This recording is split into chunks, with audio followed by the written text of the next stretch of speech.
Ղուկաս 20-րդ գլուխ։ Եվ այն օրերից մեկում, մինչ տաճարում ուսուցանում էր ժողովրդին եւ ավետարանում, վրա հասան քահանայապետներն ու դպիրները ծերերով հանդերձ եւ ասացին նրան.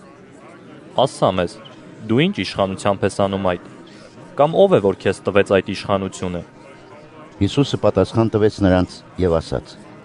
Ես էլ ձեզ մի բան հարցնեմ, եւ դուք ինձ ասեք. Հովհաննեսի մկրտությունը երկնքից էր, թե մարդկանցից։ Եվ նրանք իրենց մտքում խորհեցին եւ ասացին.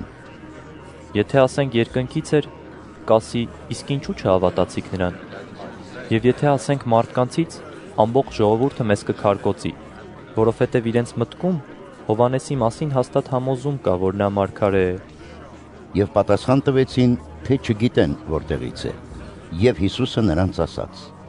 Ես էլ ձեզ չեմ ասի, թե ինչ իշխանությամբ եմ անում այս։ Եվ սկսեց ժողովրդին ասել այս առակը.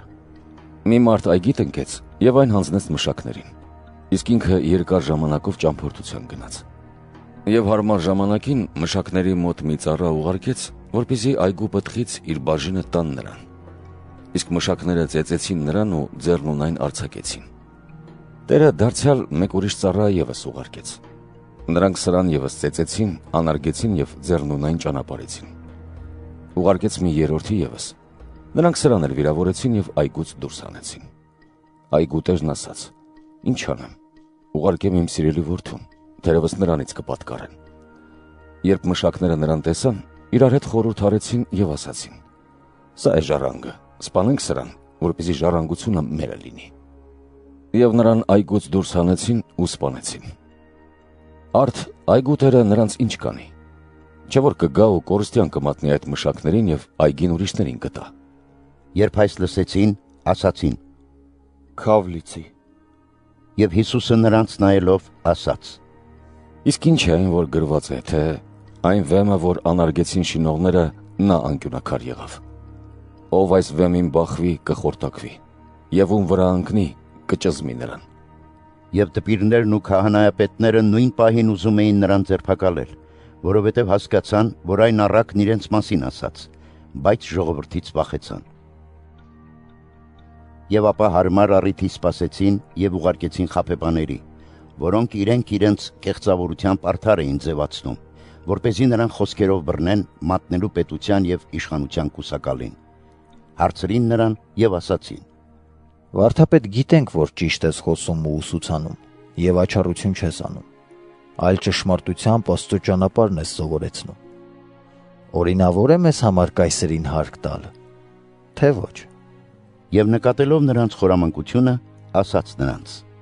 Ցույց տվեք ինձ դահեկանը։ Եվ նրանք ցույց տվեցին։ Եվ նա ասաց.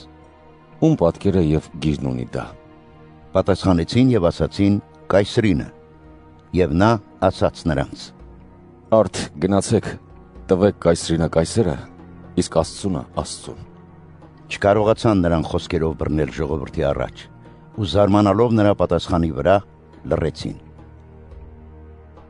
Սադուկեցիներից ոմանք, որոնք հակառակվում էին, թե հարություն չկա, մոտենալով հարցրին նրան եւ ասացին. Վարդապետ, Մովսեսը մեզ համար գրել է.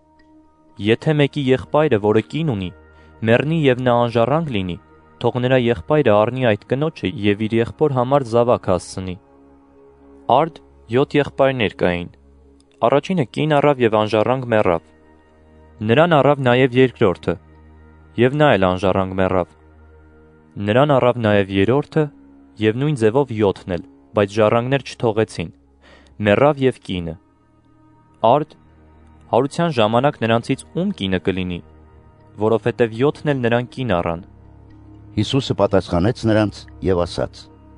Այս աշխարհի որդիները կին են առնում եւ մարդու են գնում։ Իսկ նրանք, որոնք արժանիք լինեն այն աշխարհին հասնելու եւ մեռելներից հարություն առնելու, ոչ կին են առնելու եւ ոչ էլ մարդու են գնալու, քանի որ նրանց համար այլևս մահ չի լինի, որովհետև հարության որդիներ լինելով հրեշտակների նման են եւ Աստծո որդիներ։ Իսկ թե մեռելները հարություն են առնելու, Մովսեսն էլ այդ գուշակեց մորենու օրինակի մեջ, ինչպես որ ասում է Տիրոջ մասին.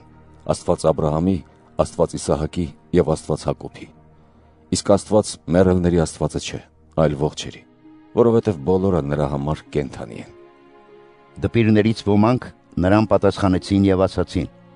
Վարդապետ, լավ ասացիր։ Եվ այլևս ոչ ոք չէր համարձակվում նրան որևէ բան հարցնել։ Հիսուսը նրանց էլ ասաց. Ինչպես են ասում, թե Քրիստոսը Դավթի որդին է։ Դավիթն ինքը Սաղմոսների գրքում ասում է. Տերն ասաց իմ Տիրոջը. նստիր իմ աջ կողմում, մինչև քո թշնամիներին ոտքերիդ պատվանդան դնեմ։ Իսկ արդ, եթե Դավիթը նրան Տեր է կոչում, նա ինչպես նրա որդին կլինի։ Եվ մինչ ամբողջ ժողովուրդը լսում էր, ասաց իր աշակերտներին. Զգուշացեք դպիրներից, որոնք ուզում են պատմուճաններով շրջել եւ սիրում են ողջույններ ընդունել հրապարակներում ու առաջին աթոռները գրավել ժողովարաններում եւ պատվավոր տեղերը նստել ընթրիքների ժամանակ, որոնք յուրացնում են այրիների տները եւ ձևականորեն երկարացնում են իրենց աղոթքները։ Նրանք ավելի խիստ դատավճիռ պիտի ստանան։